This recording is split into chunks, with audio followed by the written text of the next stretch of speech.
আল্লাহ রসুল বলছেন সত্য যেদিকে সেদিকে আলী, মৌলা আলীকে থাকতে বলেন নাই, বলেছেন আলী যেদিকে সত্য সেদিকে।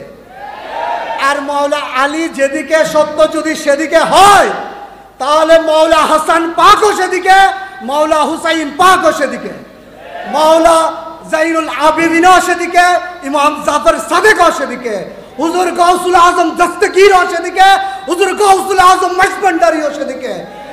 আমরা ওই গাউসুল আজম মশবন্ডারির দামানে আছি, যেই দামানে আমাদের কোনো ভয় নাই।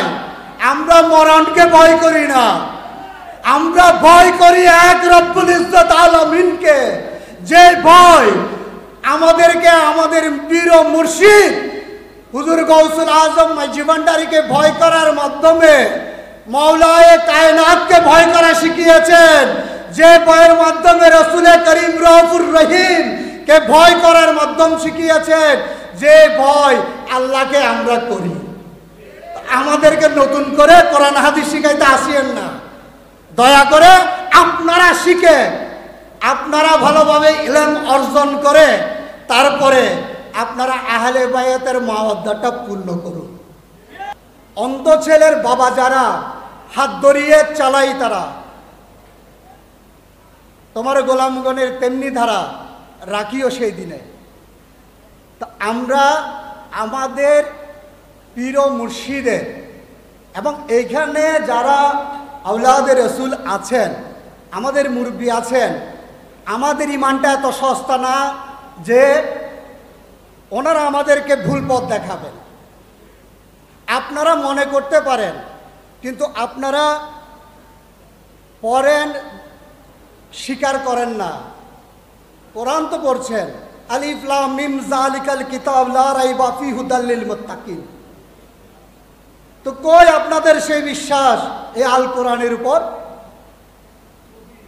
যেখানে আল্লাহ বলছেন কুল্লা আসলাকুম আলাইহা আজরান ইল্লাল মাওয়াদ্দাতা ফিল কুরবা।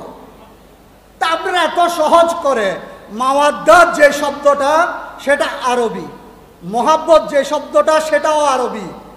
তো মাওয়াদ্দাতের অর্থ যেটা আর মোহাব্বতের অর্থ সেটা এক নয়। কিন্তু আপনারা মাওয়াদ্দাতের বিষয়টা মহব্বতে নিয়ে গিয়ে দাঁড় করিয়ে কি বুঝাতে চান? আপনারা আমাদেরকে আহলে বায়াতের মহব্বত থেকে সরিয়ে দিবেন। আমি প্রথমে যে কোরআনে কারীমের আয়াতে কারিমা পড়েছি, সেখানে আল্লাহ সরকারে দো আলমের দরুদের কথা বলেছেন, আর সরকারে দো আলম আমাদেরকে নামাজের মধ্যে শিক্ষা দিয়েছেন বসে দরুদ পড়ার জন্য। কিন্তু আপনারা তো দাঁড়িয়ে দরুদ পড়ার ফতোয়া খুঁজে পান না। জানাজার নামাজ পড়তে দ্বিতীয় তাকবীরের পরে, সানার পরে আপনারা কি পড়েন? তখন কি আপনাদের মনে হয় না যে দরুদ এখানেও আছে দাঁড়িয়ে বসে? তো সেই দরুদ কাদের জন্য? এ আহলে বায়াতের জন্য। আপনারা অন্ধকারে ঢিল না ছুড়ে আপনাদেরকে একটা কথা বলে দিতে চাই। আমাদের ভ্রাক্রান্ত হৃদয় হচ্ছে একটাই, যে তিনটা অনুষ্ঠান মওলায়ে কায়নাতের, এই তিনটা অনুষ্ঠান আমরা যদি আমাদের ভাবে করি, তো আপনাদের আসলে সমস্যাটা কোথায় হয়? আপনারা কি বিজ্ঞ জ্ঞানী? ওইখান থেকে যে যে কথাগুলো বলছেন সেগুলো একটু চিন্তা ভাবনা করে কোরআন হাদিস ভালো মতে পড়ে তারপরে এসে আমাদের সাথে কথা বলতে আসিয়েন। আপনাদের এইসব ফাবরবাজি কথাগুলো দিয়ে আমাদের দিল থেকে আহলে বায়াতের মাওয়াদ্দাত কখনো ছুটাতে পারবেন না। আমরা কোরআনে পাকের আতিউল্লাহ ওয়া আতিউর রাসূলা ওয়া উলিল আমরি মিনকুমের মধ্যে জীবনকে উৎসর্গ করেছি।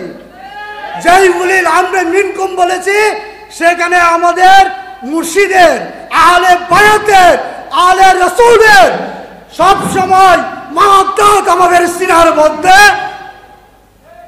অন্তরের মধ্যে সদা সর্বদাই গলার উপর ছুরি চললেও লালন থাকবে, ধারণ থাকবে। তা আমি অতিরিক্ত কথা বলে এখানে সময় নষ্ট করব না। দয়া করে আপনারা আরো পড়ুন, জানুন, শিখুন, শিখে তারপরে এসে কথা বলবেন। আর একটা কথা, অন্ধকারে কথা বলাটা মুনাফিকের কাজ। আপনারা এই মুনাফিকগুলো ছেড়ে দেন। একজন মানুষ সম্পর্কে মন্তব্য করার আগে তিনি ভালো না খারাপ তার সাথে মিশতে হয়, তার সাথে চলতে হয়, তাদের সাথে জানতে হয়। কিন্তু আপনারা তো এমন জায়গায় কথা বলছেন যে আহলে বায়াতের ব্যাপারে,